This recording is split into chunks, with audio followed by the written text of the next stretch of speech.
ya. Itulah orang kalau berjumpa dengan Tuhan Yesus, maka ada sukacita yang luar biasa di dalam hidup. Mbak Erika, terima kasih sudah hadir di channel kami, dan pada kesempatan ini saya akan sedikit berdialog sama Anda, bagaimana sampai Anda itu bisa mengenal Tuhan, ya.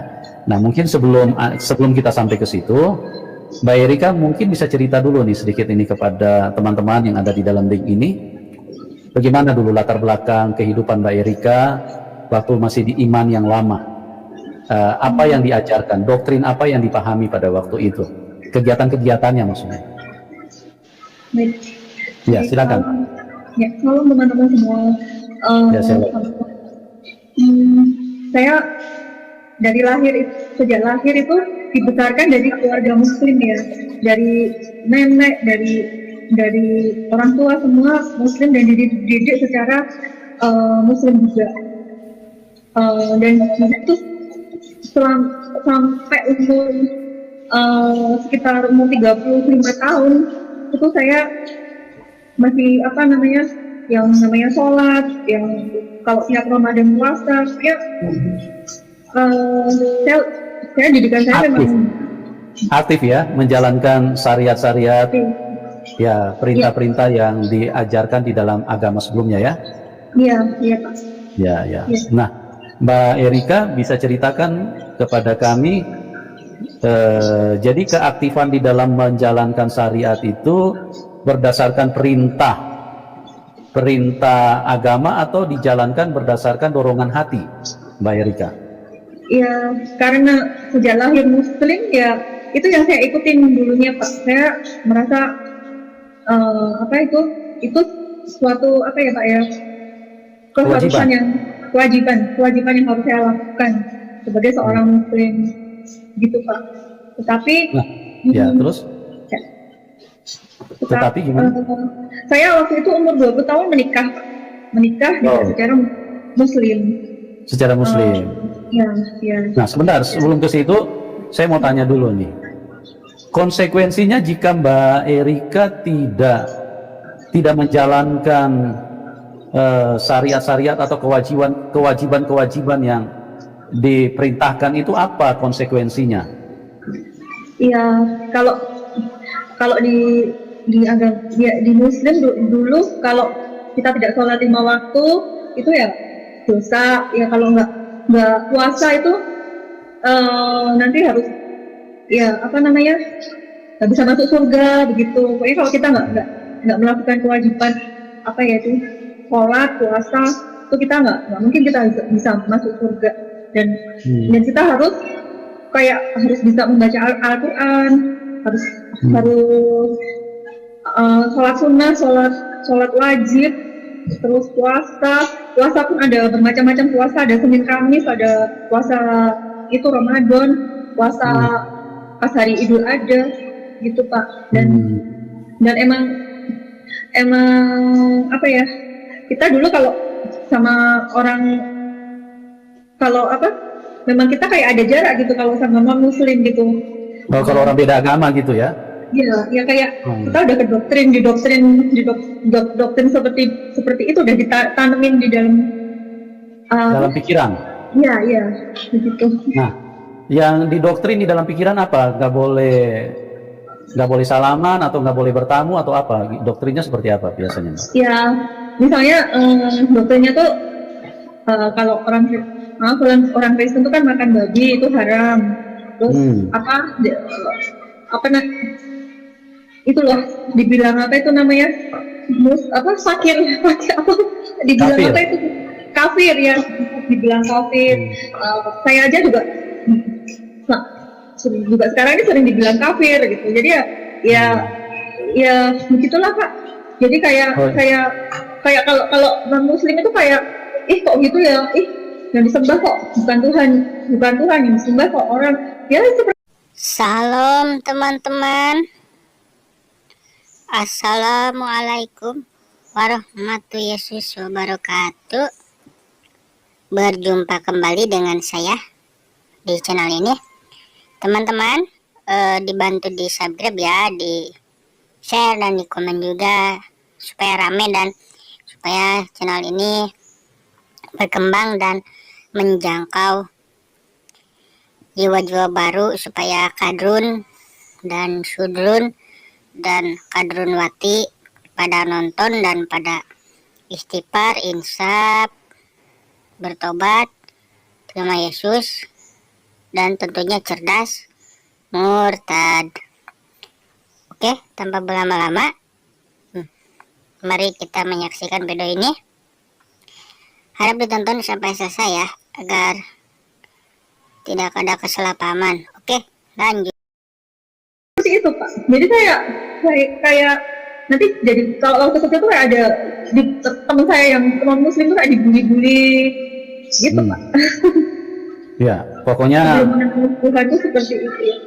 ya labelnya berarti termasuk kelompok rendahan ya, kelompok yang tidak layak untuk berdekatan dengan yang namanya muslim seperti itu. Ya betul. Ya, karena dianggap najis, kafir dan lain-lain begitu ya, Mbak Erika ya. Nah, kita balik dulu nih. Waktu ada perintah syariat-syariat agama kan harus dijalankan nih. Ya. Nah, kalau tidak dijalankan, apa konsekuensinya dari orang tua? Dirotan, apa dimarahin, apa di apa pada waktu itu? Ya pasti diomelin Pak. Nanti kadang saya nggak, nanti kalau nggak puasa nanti nggak dikasih uang saku atau apa gitu. Jadi emang ya seperti itu. Kalau nggak sholat ya apa namanya, ada hukumannya, seperti itu sih. Memang jadi kayak ada paksaan begitu ya Mbak ya, melakukan perintah itu berarti seperti kayak ada paksaan ya. Iya. Ya. Baik. Oke. Terus pada usia 20 tahun. 20 tahun menikah. Iya. Ya, menikah dengan apa? Dengan orang yang non muslim apa dengan sesama muslim Pak? Muslim juga, teman kuliah waktu itu. Jadi karena kita sama-sama broken home gitu, merasa saling melengkapi atau gimana ya, akhirnya saya menikah muda gitu. Jadi kayak hati ini kosong gitu loh Pak. Walaupun saya sholat saya apa, tapi hati kok kosong. Juga apa yang saya ucapkan tuh kayak hafalan, jadi kayak nggak tahu artinya sebenarnya itu apa, jadi kayak kosong gitu. Kalau itu pengalaman saya sih, yang saya rasakan tuh seperti itu. Jadi ya menikah sampai saya punya anak 2 ya itu Pak, menikah selama 7 tahun Pak. Dan mantan saya itu orang yang rajin sholat, rajin ngaji, tapi dia tidak bisa mengamalkan apa yang seperti diajarkan di dalam Al-Quran itu sendiri, ya. Apa yang diajarkan di dalam agama begitu? Iya. Yang sering puasa, sering sholat itu nggak pernah absen, puasa juga nggak pernah absen. Tapi dia benar kata Bapak tadi bahwa orang Kristen itu perasaan kasihnya tuh lebih punya perasaan kasih yang misalnya dikasih titik, ditambah titik kiri dikasih titik kanan lah. Yang saya rasakan itu, nah mantan suami itu muslim tapi dia tega mau meninggalkan anak demi mau menikah lagi begitu. Oh begitu. Ya. Jadi suami mau berpoligami nih ceritanya. Iya betul. Tapi disertai juga dengan KDRT sebelumnya, apa bagaimana Mbak Erika? Kalau mantan suami itu dia KDRT itu tidak Pak, tapi dia wanita. Jadi dia bahkan waktu itu saya masih hamil ya, suami saya tuh ingin menikah lagi sama orang lain gitu. Terus ya di situ saya kecewa kok seperti ini ya, kok kenapa kok seperti ini kok. Saya cuma dikasih 2 pilihan, kamu mau dimadu atau saya dicerai gitu ya. Akhirnya saya memilih perceraian Pak. Walaupun anak saya itu masih yang nomor 2 itu masih di dalam kandungan gitu. Jadi saya melahirkan sendiri anak. Yang nomor 2 itu iya. Demi hawa nafsu istri rela ditinggalkan ya? Iya. Nah, yang saya mau tanyakan kepada Mbak Erika, kan di dalam kepercayaan Mbak Erika yang sebelumnya kan kalau kawin lebih dari satu kan diperbolehkan. Iya. Nah, bagaimana itu dengan kondisi pada waktu itu? Seharusnya kan Mbak Erika kan tidak punya pilihan lain. Harus mau tidak mau karena itu iman, ya seharusnya direlakan gitu loh. Tapi bagaimana kemudian Mbak Erika mengambil sebuah keputusan yang berbeda dengan apa yang diajarkan oleh agama? Bagaimana bisa terjadi seperti itu? Ya, waktu itu saya berpikiran gini Pak, saya nggak sanggup kalau suami saya itu, misalnya saya beristri 2, harus berbagi suami dengan orang lain. Saya nggak sanggup Pak. Saya mending hidup sendiri sama anak-anak. Waktu itu pikiran saya cuma seperti itu aja. Ya. Apalagi kalau tidur seranjang bertiga begitu ya? Iya, enggak. Ya. Memang di agama saya dulu memang boleh beristri lebih dari 1, boleh gitu, dan itu juga saya lihat di kehidupan nyata tuh memang ada seperti itu Pak. Banyak sekali yang muslim beristri banyak ya. Iya, bahkan ada juga yang namanya nikah siri ya. Iya betul. Iya. Ya, jadi terlepas dari itu Mbak Erika kan tahu bahwa diperbolehkan di dalam agama. Iya. Berarti secara tidak disadari berarti Mbak Erika memang mau keluar dari konsep agama seperti itu. Iya. Artinya memilih untuk bercerai. Iya betul. Saya memilih untuk bercerai sebelum. Tidak takut dengan ini, dengan apa? Dengan istilahnya ketetapan yang ada di dalam agama. Tidak Pak, karena itu ibu saya juga seperti itu. Saya nggak mau diperlakukan seperti ibu saya gitu. Jadi begitu. Ayah saya tuh juga dulu bercerai gitu, sama ibu saya gitu, dan ternyata juga tidak bisa adil ya Pak ya. Dan saya sendiri nggak enak punya orang tua seperti itu, punya orang mau menikah aja harus bingung, nanti ikut siapa, nanti yang hadiri pernikahan siapa, nanti yang ini siapa, nggak enak sekali. Malah lebih baik saya sendiri gitu daripada saya di maju Pak. Ya, betul. Jadi memang kalau menurut Alkitab ya mustahil manusia bisa adil. Yang bisa adil itu hanya Tuhan. Ya, kecuali manusianya jadi Tuhan. Kecuali manusia jadi Tuhan, baru dia bisa dia mengatakan dia adil, ya. Dan tidak ada manusia yang pernah bisa jadi Tuhan. Kalau Tuhan jadi manusia bisa, kalau manusia jadi Tuhan, itu manusia durhaka, itu manusia setan itu kalau manusia mau jadi Tuhan. Tuhan jadi manusia bisa karena dia maha kuasa, gitu. Tapi kalau manusia mau jadi Tuhan, itu manusia durhaka, ya.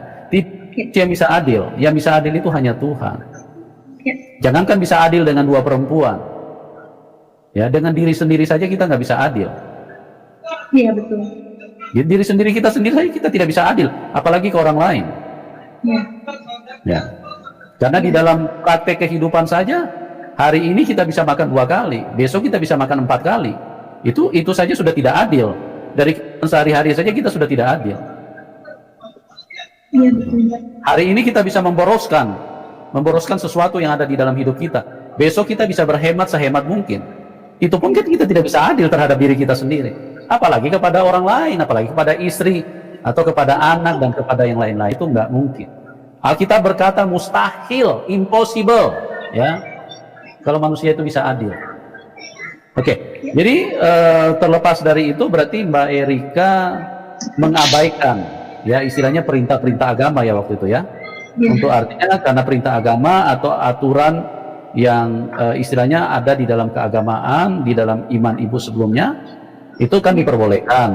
Tapi ternyata itu berbenturan dengan hati nurani ibu. Kalau ibu tidak siap dengan kondisi seperti itu. Jadi memilih bercerai. Iya, memilih bercerai juga. Ya, bercerainya tahun berapa itu Bu? Saya Pak. Ya. Saya sekitar tahun berapa ya Pak? 2001 atau 2001 kayaknya Pak. Jadi Ya. 2001 saya resmi bercerainya karena sejak saya hamil 7 bulan itu saya sudah nggak satu rumah sama suami saya, mantan suami. Jadi sudah tidak satu rumah ya? Iya. Jadi suami sudah tidur bersama selingkuhannya begitu? Iya betul, betul Pak. Nah bagaimana bisa adil kalau kayak begitu? Iya. Iya Pak. Oke. Baik. Nah, bagaimana ceritanya sampai Mbak Erika bisa kenal Tuhan nih? Lewat peristiwa apa nih? Ceritanya begini, memang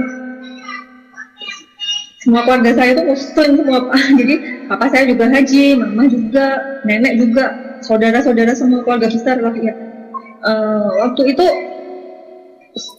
Istilahnya setelah keluarga yang taat agama ya, sampai istilahnya ibadah haji pun ditunaikan karena itu membuktikan bahwa seseorang taat agama, menjalankan perintah-perintah yang ada di dalam syariat-syariat ya. Oke, terus bagaimana ceritanya seorang Erika yang dengan latar belakang kehidupan orang tua yang begitu kental dan agama, kok akhirnya ikut Tuhan Yesus? Jadi lewat peristiwa apa itu, Mbak Erika? Jadi begini Pak, awalnya memang apa ya? Saya coba ikut saya ketemu seseorang yang sekarang menjadi suami saya, ya taat ke gereja dan saya kalau ke gereja tuh diajak. Ya. Awalnya jadi ceritanya perkenalan dengan seorang pria yang non Muslim. Iya. Ya. Terus yang perkenalan dengan teman ini yang sekarang jadi suami, beliau adalah orang yang sering ke gereja. Iya betul. Mengenalkan saya pertama dia juga, kamu ini dulu apa ikut. Nah, suatu hari pas ke gereja tuh saya kayak ketemu saya bisa nangis, saya bisa apa namanya, kayak hati ini tenang, kayak hidup nggak sendiri, kayak oh iya kok kenapa dari dulu saya kok nggak kenal Tuhan gitu, kok dari dulu saya nggak, jadi walaupun dulu Muslim terus itu saya tuh kok kayak benar-benar damai gitu loh Pak. Terus juga lama saya mempelajari baca Alkitab, itu kok benar-benar gimana ya, saya tuh jadi semakin ada sesuatu yang berubah di dalam hidupnya Mbak Erika ya? Iya betul Pak, gitu. Luar biasa. Ada sukacita begitu ya? Iya betul. Nah, itu bagaimana ceritanya seorang Erika yang tadinya punya keluarga Muslim yang kehidupan istilahnya bukan kehidupan biasa-biasa, sampai ibadah haji pun dilakukan oleh orang tua. Bagaimana kok bisa sampai istilahnya mau datang ke gereja? Apa yang mendorong Mbak Erika pada waktu itu? Apa yang ada di dalam hati dan pikiran waktu itu? Karena waktu itu saya kayak gimana sih Pak, kayak orang yang kehilangan apa ya, kayak domba yang hilang gitu loh ya. Kehilangan arah kehidupan. Iya betul. Saya saya tuh kecewa mencari kebenaran. Kok begini? Kok dulu ya kepahitan, kekecewaan, kepahitan, sakit hati yang apa? Itu tuh kayak pas saya datang ke gereja, pertama saya datang ke gereja itu bisa nangis, bisa kayak benar-benar apa itu apa kayak lega gitu loh Pak hati. Dan rasa itu tuh kayak saya kecewa sama papa saya, kecewa sama mantan suami, itu kayak Tuhan tuh kayak apa ya, nggak bisa diomongin apa ya. Pokoknya kehancuran hidup lah ya pada waktu itu yang dialami ya. Iya, betul. Jadi kayaknya dunia ini kayaknya berantakan sekali. Betul, betul Pak. Ya, baik. Nah, sementara imannya Mbak Erika kan imannya kan iman Muslim. Iya, Sementara betul. ini ketemu laki-laki yang non Muslim. Iya. Terus dia kan mau ke gereja. Yang buka mulut duluan mau ikut ke gereja siapa? Diajak calon suami, atau Mbak Erika sendiri yang kepengen pada waktu itu? Awalnya sih dia yang ngajak gitu loh. Dan saya pertama kali masuk ke gereja itu, terus kok jadi besok pengen ikut lagi, nyaman gitu loh Pak. Begitu. Jadi setiap minggu. Waktu diajak pertama ada penolakan nggak Mbak Erika? Sebenarnya saya waktu pertama, jujur waktu pertama kali masuk gereja itu, saya masih maafin aku ya Tuhan saya ya, maafin saya kok masuk ini. Tapi begitu masuk itu kok saya kok kayak bener-bener gimana ya? Menemukan ya, Tuhan. Ya betul, betul Pak. Jadi sebelum berangkat ke gereja sempat berdoa dulu kepada Tuhan di dalam iman sebelumnya ya. Maafkan saya gitu loh. Ya. Oh. Oke. Begitu saya itu pertama kali saya masuk ke gereja itu saya bisa seperti itu. Makanya waktu saya sudah jadi Kristen ya, itu kadang teman-teman saya Muslim gitu, misalnya lagi sedih lagi apa kan ada pondok Daud ya, sering ayo ikut aja ke situ, nanti kamu kayak habis keluar dari pondok Daud bebannya lepas ya. Betul ya, karena memang firman Tuhan ini sempurna ya. 2 Korintus 3 ayat 17, Tuhan itu roh, di mana ada roh Tuhan di situ ada kemerdekaan. Pada saat Roh Kudus hadir, beban manusia itu lepas. Dan inilah yang dialami oleh Ibu Erika ya. Jadi pada waktu Mbak Erika mengalami beban-beban berat, terus kemudian datang dan mengikuti puji-pujian, penyembahan, itu mengalami satu kemerdekaan di dalam kehidupan ya. Ya. Nah, berapa lama itu ikut-ikut suami sampai kepada satu kesimpulan, satu keputusan bahwa saya harus ikut Tuhan Yesus? Berapa lama itu ikut-ikut suami? Saya setelah dari gereja terus sampai saya dibaptis itu kira-kira ada sekitar 1 tahun ya Pak. Karena ya itu saya pro kontra, musuhin semua keluarga itu, semua musuhin saya Pak. Bahkan ibu saya tuh bilang nggak mau anggap saya sebagai anak karena dia takut masuk neraka atau gimana begitu. Sempet ngomong sama saya seperti itu, mending hilang-hilangan telur satu bilang gitu. Tapi saya tetap berdoa sama Tuhan, terus apapun apa namanya, walaupun di mana saya tetap baikin. Dan lama-lama mereka semua juga bisa menerima bahwa saya sekarang bukan Muslim gitu Pak. Jadi dia tahu, dia sekarang dengan perilaku saya dan suami nggak membedakan dan nggak fanatik, nggak apa namanya, penuh kasih, walau menjahatin ya udah diem, dibalas dengan kebaikan ya. Jadi mereka menilai semua itu jadi baik sekarang hubungan saya sama keluarga. Itu kira-kira saya baptis itu tahun berapa ya? 2000. Saya menikah sama suami 2012. Ya, baptis itu sekitar 2012 itu Pak, saya menikah. 2012. Ya. Ya. Jadi setelah mengikut Tuhan Yesus berarti sempat dikucilkan sama keluarga ya? Iya, betul sekali. Tidak diakui sebagai anak? Ya. Ya, tidak diakui sebagai anak, atau apa saja yang pada waktu itu dihilangkan dari dalam kehidupan Mbak Erika? Iya, tidak diakui sebagai anak. Semua keluarga itu kayak memusuhin, nggak mau deket-deket saya lah, yang apa namanya, semua bilang saya kafir. Ya pokoknya seperti itu Pak. Itu lama berlangsungnya, lumayan lama sih Pak. Tapi sekarang sudah nggak apa-apa Pak. sudah Oh. ya Nah, berlangsung lama.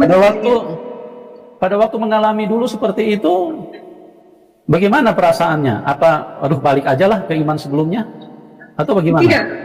Tidak Pak. Tidak. Saya tidak. Kenapa tidak mau? Karena cinta suami apa karena sudah menemukan Tuhan? Bukan karena cinta juga, karena saya menemukan benar-benar menemukan Tuhan Pak, dan banyak sekali Tuhan itu berkarya dalam hidup saya gitu, dan mujizat itu benar-benar ada gitu loh Pak. Saat saya tuh sering menyembah, sering berdoa, sering itu tuh benar-benar apa ya Pak? Benar-benar menjadi kenyataan. Ya, saat nggak kuat pun menjadi kuat lah, apapun itu, begitu Pak. Sudah banyak Dulu kan Ibu juga Mbak Erika kan juga dulu di dalam keyakinan sebelumnya kan juga kalau punya beban kan juga berdoa juga kan pada waktu itu. Ya betul sih Pak, berdoa. Cuman bedanya di mana, Mbak? begini Pak, bedanya itu sama Tuhan Yesus tuh simple gitu loh Pak. Nggak bertele-tele, nggak bertele-tele, apa ya? Artinya pakai bahasa Indonesia juga oke, pakai bahasa Jawa juga oke. Iya, di saat apapun kita berdoa, apapun gitu tuh, kayak kita tuh sudah kayak bicara sama Tuhan gitu Pak. Ya. Kalau dulu kan saya kalau berdoa itu, maaf kentut sedikit gitu, sudah harus berwudu lagi, apa sedikit udah berwudu lagi, jadi kayak ribut, jadi malah ya itu pengalaman saya sih Pak. Jadi saya lebih nyaman bertemu Tuhan Yesus sekarang ini. Ya. Dan di samping itu Tuhan Yesus adalah Tuhan yang nyata ya, artinya benar-benar dialami. Iya betul Pak. Bahkan jadi bukan ya gimana? Ya. Jadi benar-benar nyata dalam hidup saya Pak, itu tuh. Iya. Kekecewaan saya, ya, sakit hati saya, semuanya tuh kayak hilang. Iya betul. Dan di dalam Tuhan itu saya masuk ke Tuhan itu juga, saya membaca di Alkitab bahwa Tuhan tuh apa ya? Kita bisa memutuskan kutuk-kutuk dari ya betul. Jadi buat masa depan anak-anak saya atau apa, saya lebih baik ya itu nyata gitu. Saya nggak pingin kutuk-kutuk dari tuh apa terus-menerus ada di dalam keluarga saya gitu. Jadi kayak lahir kembali lah, kayak kayak begitu. Ya. Oke, baik. Jadi teman-teman, di dalam Tuhan Yesus itu adalah sesuatu yang nyata, sesuatu yang real ya. Tuhan Yesus itu bukan huruf-huruf nih. Huruf-huruf ini hanya menuliskan tentang kebenaran ini ya. Tuhan Yesus ini bukan huruf-huruf. Itu hanya Tuhan yang benar itu harus menjadi nyata. Jadi apa yang ditulis ini itu harus diakui. Itu baru namanya firman yang benar. Kalau ditulis di sini tapi tidak nyata, tidak terjadi di dalam hidup kita, maka itu menjadi beban, menyusahkan kita. Untuk apa kita pegang dan bawa ini berat-berat? Tapi ternyata ini cuma huruf-huruf, tidak menjadi kenyataan di dalam hidup kita. Tapi kalau huruf-huruf ini yang kita baca teraktualisasi di dalam hidup kita, maka itu adalah firman yang memerdekakan. Mbak Erika adalah salah satu contoh yang membuktikan bahwa Tuhan Yesus itu adalah Tuhan yang real.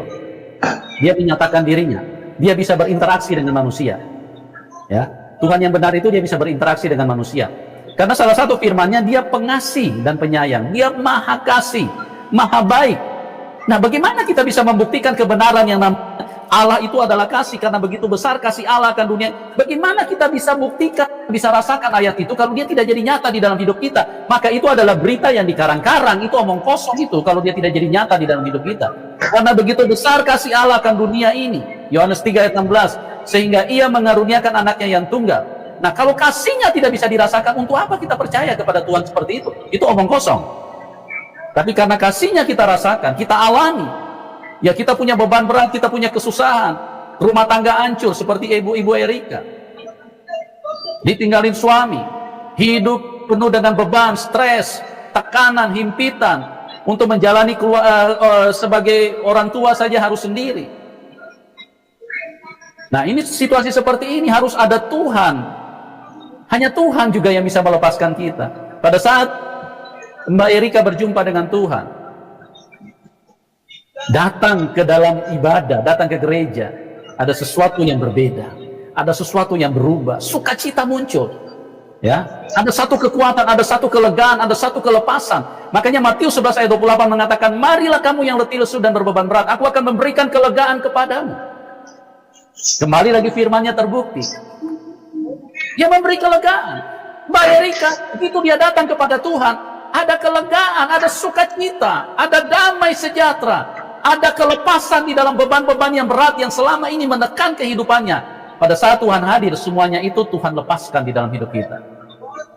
Karena bicara tentang beban itu dia melekat di dalam hati. Beban itu tidak melekat di dalam daging.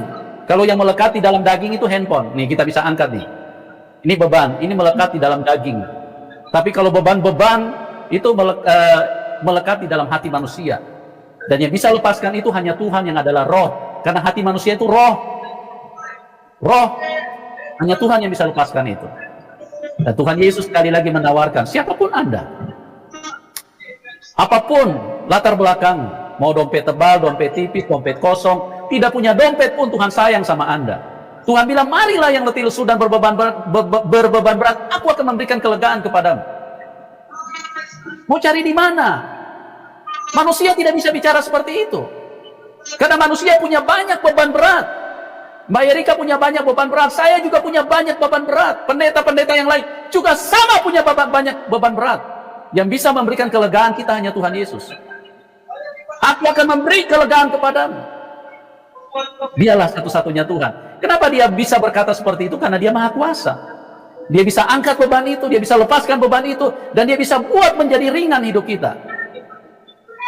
Itu sebabnya setiap orang yang berjumpa di dalam Tuhan Yesus, berjumpa kepada Tuhan Yesus, Tuhan yang benar, maka hidupnya penuh dengan mujizat. Mujizat menjadi nyata. Dia akan mengubahkan kita. Dia akan memberkati kita. Dia mengasihi kita. Ya, jangan sampai terlambat teman-teman. Hidup ini singkat. Kalau Anda tidak berjumpa dengan Tuhan yang benar, maka saya sebagai hamba Tuhan, saya mengasihi Anda. Anda pasti masuk neraka. Karena apa? Karena setanlah yang akan membawa Anda ke situ. Setan itu sangat jahat. Setan itu sangat jahat. Tujuannya untuk membunuh. Kembali lagi ditulis di dalam firman, kebenaran. Tidak ada yang mampu melukiskan kebenaran kecuali Alkitab ini. Yohanes 8 ayat 44, iblis adalah pembunuh manusia sejak semula. Itu sebabnya ada yang namanya neraka, ada yang namanya alam maut. Karena apa? Karena konsepnya setan ingin membuat manusia hancur di situ. Tapi kalau Tuhan, dia ingin membahagiakan kehidupan. Karena begitu besar kasih Allah akan dunia ini, sehingga ia memberikan anaknya yang tunggal, supaya setiap orang yang percaya tidak binasa, tidak masuk neraka, tapi beroleh hidup yang kekal. Ya, hidup atau mati. Hidup adalah Tuhan, mati adalah setan. Benar adalah Tuhan, salah adalah setan. Surga adalah Tuhan, neraka adalah setan. Yang menciptakan kehidupan adalah Tuhan, yang menciptakan kematian adalah setan. Cuma selama ini manusia tidak mengerti. Karena manusia tidak menemukan Tuhan yang benar. Manusia selalu menganggap kalau orang mati itu adalah kehendak Tuhan. Tidak, siapa yang bilang kehendak Tuhan? Itu kehendak setan supaya Anda mati semua. Makanya dari Taman Eden, setan sudah menipu manusia supaya apa? Supaya manusia mati semua. Itu sebabnya manusia harus gali kubur, air mata menetes, manusia menderita. Yang lain, anak-anak masih kecil, papanya sudah meninggal karena setan terlalu jahat. Itu bukan konsep Tuhan. Tuhan tidak pernah melakukan hal seperti itu. Itu setan yang punya pekerjaan. Nah, bagaimana jadinya kalau Anda belum ketemu dengan Tuhan, terus kemudian Anda dibunuh sama setan? Sudah mati di dalam dunia, Anda langsung dibawa ke dalam alam maut dan disiksa sama setan di situ. Tapi kalau Anda di dalam Tuhan Yesus, Anda mati secara daging, itu hanya menanggalkan tubuh yang hina ini. Kita langsung pulang ke rumah Bapa di surga. Oke, teman-teman, jelas ya? Dan Mbak Erika mungkin bisa memberikan sedikit pesan kepada teman-teman yang belum kenal Tuhan Yesus. Silakan, apa yang mau disampaikan?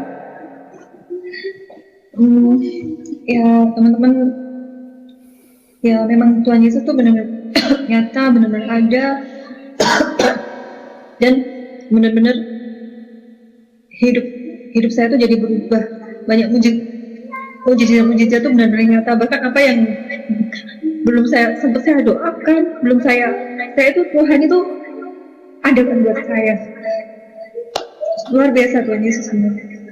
Haleluya. Dia maha kuasa. Sebelum kita minta pun, sebelum pakai mulut pun, Tuhan sudah tahu hati kita. Ya, makanya Tuhan Yesus berkata dalam doamu tidak usah bertele-tele. Terima kasih kepada teman-teman semua yang telah menonton. Semoga apa yang telah disampaikan bermanfaat, menambah wawasan, dan juga membuat kita semakin cerdas dan tidak murtad dari Kristen. Saya berharap semoga umat Kadrun segala murtad, tinggalkan ajaran itu, dan saya berharap semoga Kadrun sadar dan waras. Jangan percaya Ustadz. Ngapain lo percaya Ustadz? Halo, tiap bulan berita di pesantren selalu aja dicubuli. Aduh. Oke, mungkin itu yang saya sampaikan teman-teman. Sebelumnya, wabillahi ta'ala. Assalamualaikum warahmatullahi wabarakatuh.